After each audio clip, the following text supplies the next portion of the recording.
Hey, what's up guys? Today, I am going to do a recap of a 2019 comedy movie called Son of a Rich. Spoilers ahead, watch out and take care. The movie begins with a guy driving a car.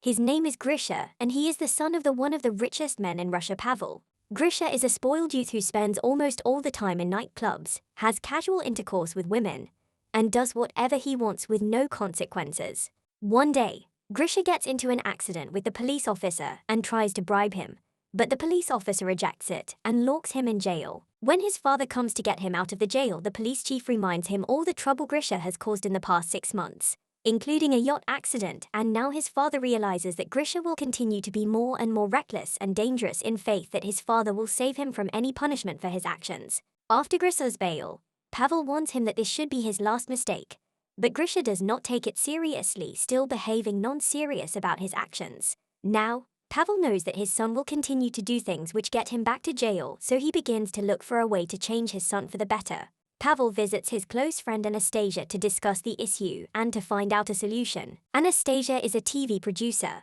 and she has always been Pavel's friend with benefits. She invites him to contact Lev Onoldovich, who is an eccentric psychologist whose unusual methods may seem cruel and shocking, but almost always give a guaranteed result. Pavel and Anastasia visit Lev Onoldovich. They find Lev Onoldovich in his creepy house hanging from the ceiling with a rope around his neck. But it's all fake. This is what he does best, developing devices and special effects to trick the eye. After showing Pavel the method he used with a smoker client, which was pretending to cut his finger off, Pavel freaks out a little and wants to leave, but Anastasia convinces him to at least hear Lev's plan for Grisha. Many days later, Grisha is coming out of a club when he sees his car being towed. So he runs after the truck only to suddenly get shot by an unknown person and fall unconscious. It was all arranged by his father. When he wakes up, he finds himself in a stable in an abandoned village, located on a landowner's estate in the Russian Empire in the summer of 1860.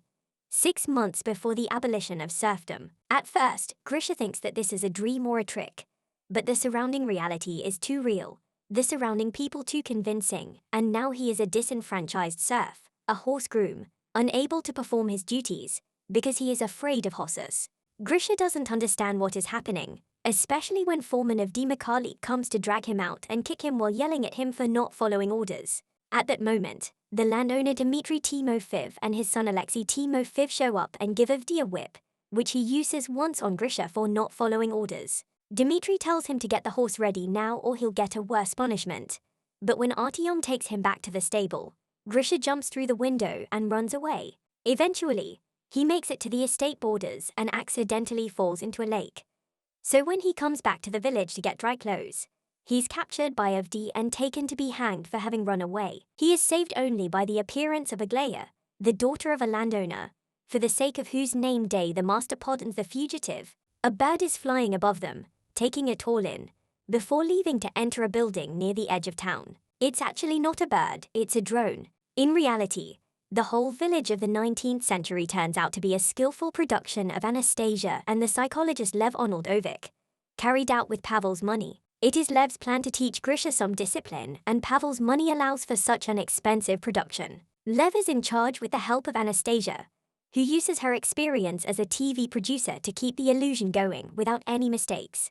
There are cameras hidden everywhere in town, even in the trees, and there's always a sniper ready to shoot Grisha with a tranquilizer in case something goes wrong. After seeing the whipping of his son is real, Pavel is starting to wonder if he's done the right thing, but Lev convinces him this is for Grisha's own good. After seeing Lev and Anastasia argue, Pavel can't help to wonder what's the issue between them.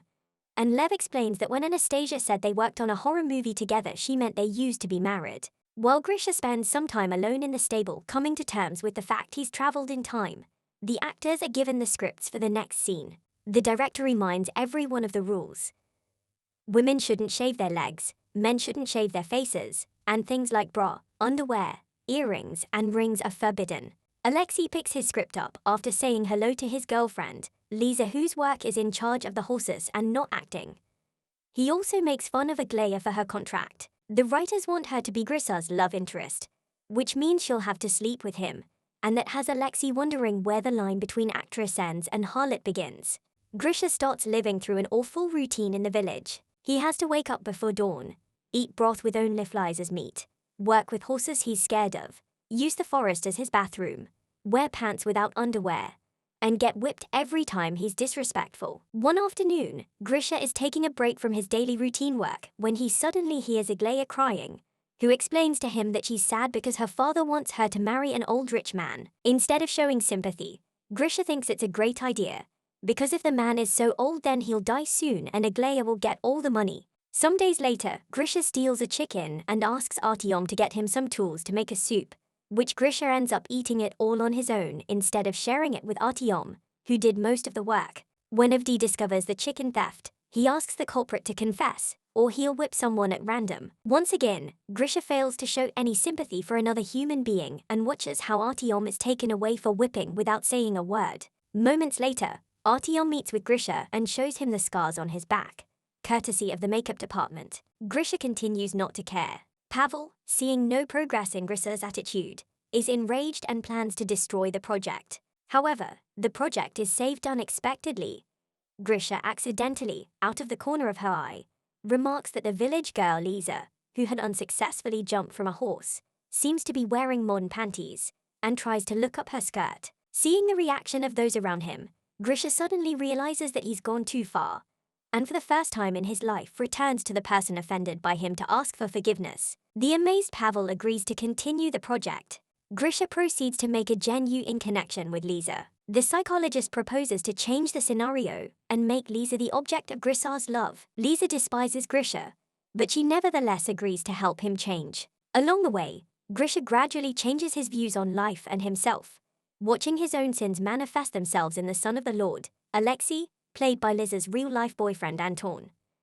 Aglaia's actress, Polina, offended by the loss of the leading role, convinces Anton that Lisa plans to begin an affair with Grisha. Soon they begin to have intercourse, but are accidentally spotted by Lisa and Grisha, who didn't expect incest from Aglaia and her brother Alexei. The furious Lev Onoldovic removes Aglaia and Alexei from the roles. In revenge, Polina, who was Aglaia in the story, reveals the project to the world and says that a man is being tortured. Police begin to investigate the project, aided by Aglaia. With only a few hours left until the police find the project, an emergency plan is made to once and for all change Grisha's attitude. The Golden Horde will invade 19th century Russia. Grisha doesn't notice this anachronism, and the Golden Horde kidnaps Lisa. Grisha reverts to his selfish, cowardly ways and runs away, seemingly dooming the project. But then, he returns to fight off the Tatar army, save Lisa, and ride away on his horse, just minutes before the police arrive to find the project and take it for just a historical film set. Grisha manages to make it to a gas station, but before he can understand what's happened, he is shot by a tranquilizer dart and falls asleep. Upon waking up, he is told that he fell into a coma for 3 months and there was no surf past and no village. While his character development remains, Grisha realizes this means that Lisa was never real and becomes deeply depressed. One day he meets Polina and Anton, who were the actors for Lady Aglaia and Lord Alexei, in a club, where, taking pity on him, they tell him the truth about the project and that Lisa is in fact real. Lisa and Grisha get together. Meeting Lisa again in the real life changes Grisha, cheering him from a party brat to a son his father always wanted him to be. Pavel and Anastasia get married too. In the last scene of the film, another spoiled rich brat is dragged into the village and being tricked into believing he has fallen into feudal Russia. Grisha watches on as part of the project's team. To watch more explanations of these kinds of movies, click on the thumbnails on your screen and don't forget to share your thoughts about today's video in the comment section. Kindly like the video and subscribe to my channel and press the bell icon so you don't miss any new video. And at last, I will say, stay safe, stay well. See you next time and thanks for watching.